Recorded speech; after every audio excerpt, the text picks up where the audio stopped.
Assalamualaikum warahmatullahi wabarakatuh. Alhamdulillahi wassalatu wassalamu ala rasulillahi wa ala alihi wa sahbihi ajma'in. InsyaAllah hari ini kita akan melanjutkan untuk pelajaran kita.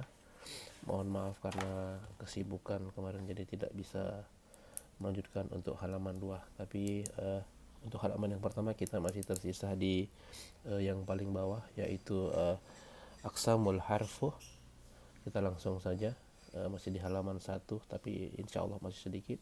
Aqsamul harfu yaitu pembagian huruf.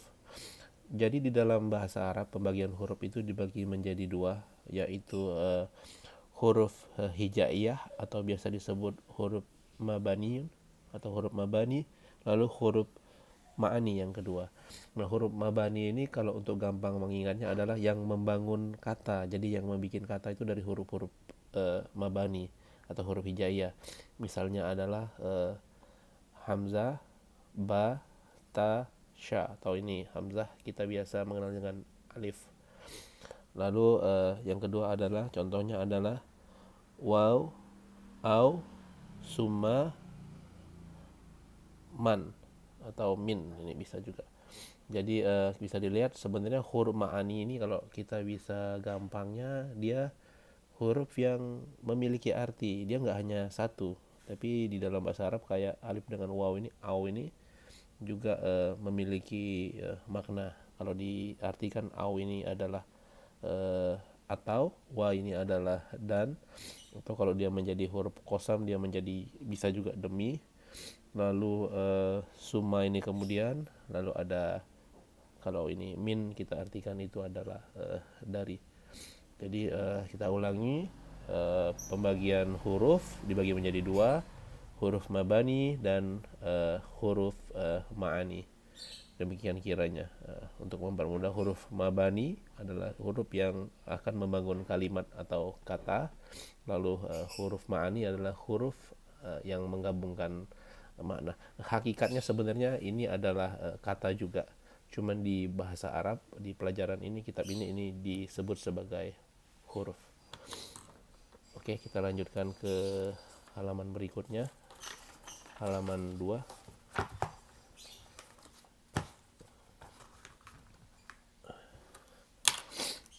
Oke, halaman kedua kita lihat yang bagian atas. Kita bisa lihat di sini anwa'ul kalimah. Jadi macam-macam kata. Kalimah itu seperti kita ketahui di halaman 1 adalah kata. Jadi yang pertama adalah isim, atau tulisannya ismun, kita baca isim. Lalu yang kedua adalah fiil. Terus yang selanjutnya adalah huruf atau harfun.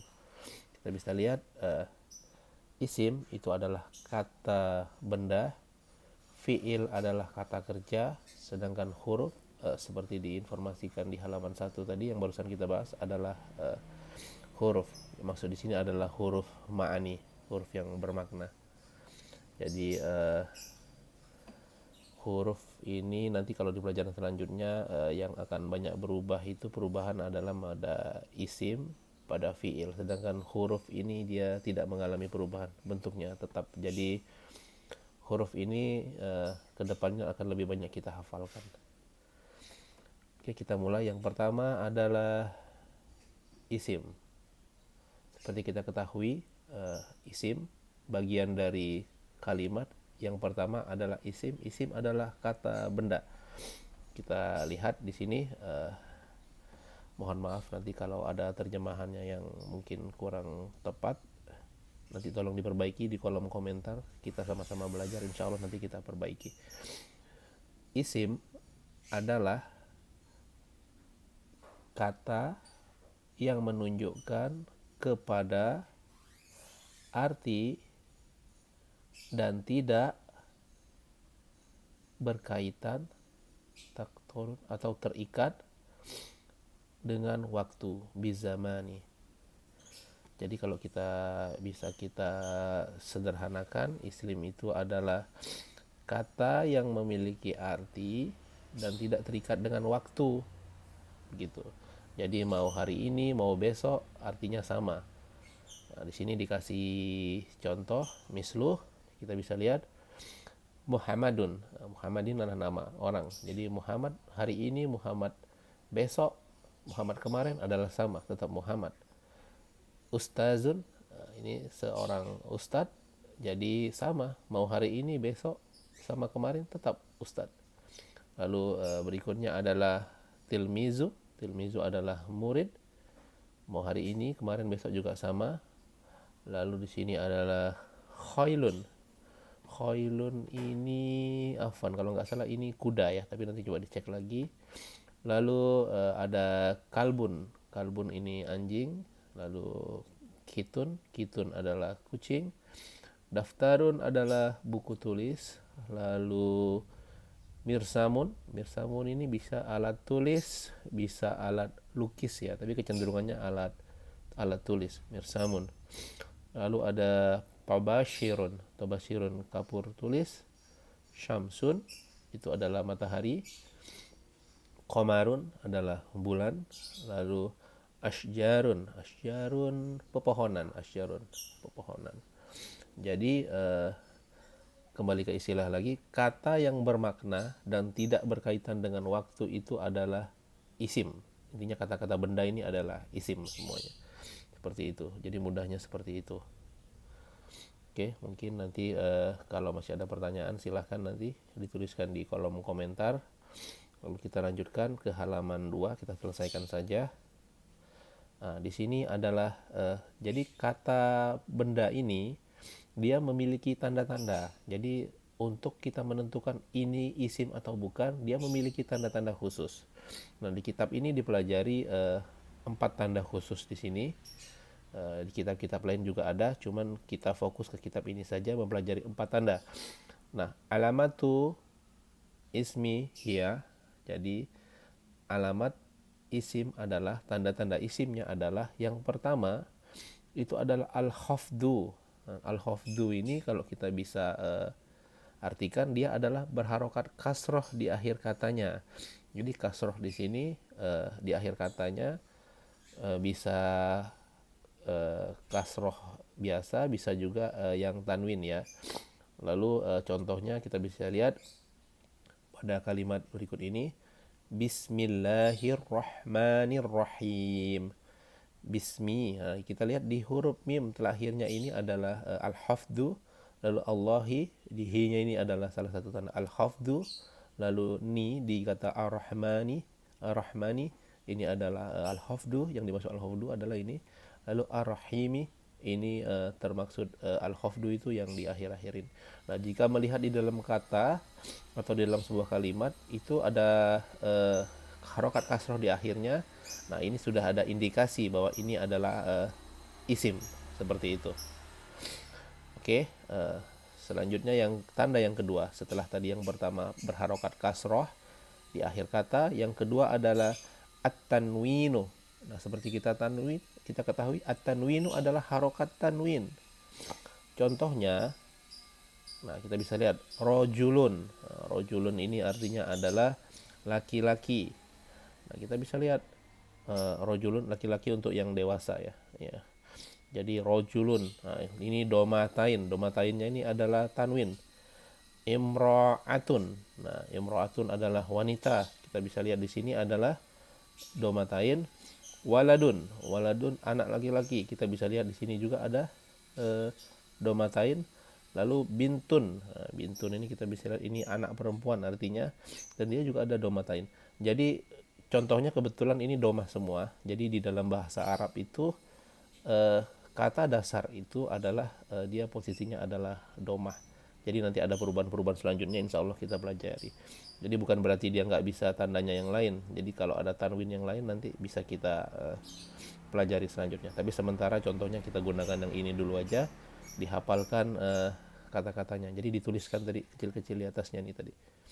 Apa-apa artinya yang sudah saya sebutkan tadi. Lalu yang ketiga adalah tanda yang ketiga setelah yang pertama dia ada kasroh. Oh, ada kasroh berarti itu isim. Lalu tanwin, oh ada tanwinnya, berarti itu juga isim. Jadi tandanya seperti itu. Lalu yang selanjutnya adalah al-alifu wa lamu, wal lamu. Jadi ini alif dan lam, huruf alif dan lam. Contohnya kita bisa lihat di sini ada, kita lihat afwan, al-ustazu. Nah, ini al-ustazu, alif lam sama ustazu. Nah, tadi kita lihat contoh yang di atas ada ustazun. Mana kita lihat tadi ada contoh. Nah, ini ada ustazun. Nah, ini pakai tanwin ya, ustazun. Nah, nanti insya Allah kita pelajari di materi-materi selanjutnya mengapa dia menjadi biasa, mengapa dia tidak menjadi tanwin. Nanti insya Allah di kitab ini dipelajari. Nah, ini kita contoh aja bahwa kalau ada alif lam itu adalah salah satu tanda dia adalah isim. Lalu al ustazatu, nah sama ini ustazah artinya, dan ini ada alif lam di depannya. Jadi at-talibu, nah at-talibu juga sama, ini ada alif lamnya. Jadi insya Allah nanti kita pelajari. Cuman ini tahap pertama ini adalah dipastikan kalau dia ada kasroh, ada tanwin. Ini salah satunya bisa ya, nggak harus semuanya harus dalam satu kata. Lalu ada alif lam. Nah, jadi ini walaupun tidak tanwin, tapi ada alif lam, berarti ini salah satu tanda isim. Nanti untuk detailnya insya Allah kita pelajari. Lalu tanda yang terakhir, yang keempat di kitab ini adalah huruful jar. Jadi ini huruf jar. Jadi huruf jar itu ada, sudah ditetapkan, jadi dihafalkan saja bahwa memang ada huruf jar. Nanti dia bisa bikin gimana atau bagaimana nanti kita pelajari dia mengakibatkan apa, tapi insya Allah saat ini dihafalkan saja ada huruf-huruf jar. Jadi kalau di depan kata ada sebuah kata sebelumnya ada huruf jar ini, ada huruf-huruf jar salah satunya ya, ada yang akan kita sebutkan, berarti itu adalah isim nanti. Ini kita kembali kita cek. Di sini dikasih contoh min. Nah, di sini yang huruf jar ini adalah yang min. Nah, ini ingat, biasanya sering itu di dalam Al-Qur'an, di dalam kitab-kitab ada min. Misalnya adalah minallahi. Nah, ini berarti Allahi ini adalah isim karena di depannya ada huruf jar. Contoh yang kedua, fi. Nah, kita bisa lihat di sini adalah fil baiti, di dalam rumah. Jadi fil baiti, fi ini huruf jar. Jadi kalau fil baiti itu ada dua, yang al baiti ini adalah isim. Jadi kalau al baiti kita bisa lihat ini ada dua tanda. Tanda yang pertama tadi adalah kita lihat ada alif lam, seperti tanda isim, alamat isim yang nomor 3. Alif lam ini adalah al baiti. Alif lam ini tanda isim. Jadi sini al baiti, tanda yang pertama adalah alif lam, tanda yang kedua adalah didahului oleh huruf jar sebelumnya. Berarti ada huruf jar, dia pasti isim. Lalu contoh berikutnya adalah ila. Nah, ilal masjidi. Nah, ila ke masjid misalnya kan. Berarti sama, ini juga sama. Nah, ini juga lebih banyak berharokat kasroh, sama kayak tadi ya. Saya lupa tadi yang sebelumnya contohnya juga sama. Berharokat kasroh, lalu ada alif lam, ada huruf jar. 3 tanda isim sudah masuk di sini semua. Jadi seperti itu ya. Cuman dia tandanya yang tanwin tidak ada. Tanwin tidak ada karena dia ada alif lam. Oke, lalu ala. Lalu kita lihat alal kursi, di atas kursi. Nah, ala juga huruf jar. Jadi kalau kita lihat itu alal kursi berarti di atas kursi. Jadi ala ini jar sebagai isim, afwan, huruf jar. Lalu al kursiin ini adalah isim karena dia ada tandanya, ada alif lam, dan ini juga ada tanda kasroh. Ini setelah tasdid ini kasroh ya. Ini memang penulisan kalau di komputer seperti ini. Jadi tasdidnya bukan di bawah, kalau biasanya kita kan di Al-Quran kita di bawah. Jadi alal kursi y, seperti itu. Saya kira demikian dulu. Di halaman selanjutnya insya Allah nanti akan diperjelas apa huruf-huruf jar itu, akan kita pelajari di pertemuan selanjutnya. Pesan kami adalah berdasarkan pengalaman belajar, pastikan memahami dulu halaman per halaman baru dilanjutkan. Jangan sampai masih ada sesuatu pertanyaan dan belum paham lalu berlanjut ke halaman berikutnya. Jadi penting untuk memahami bahwa dalam belajar memang perlu kesabaran dan memang rajin-rajin mencari ilmu, dan tentunya yang paling utama adalah belajar langsung kepada seorang guru. karena dengan belajar bertanya dengan seorang guru kita bisa bertanya dan insya Allah ilmunya bisa dipertanggungjawabkan. Kalau belajar seperti ini via online itu sebagai sarana untuk menambah pengetahuan saja, menambah referensi. Demikian dari kami, semoga bermanfaat. Insya Allah akan segera kita bahas untuk pertemuan selanjutnya. Kalau ada pertanyaan atau koreksi, mohon dikoreksi bersama-sama karena kita semua adalah sama-sama belajar. Subhanakallahumma wa bihamdika asyhadu an la ilaha illa anta astaghfiruka wa atubu ilaik. Wassalamualaikum warahmatullahi wabarakatuh.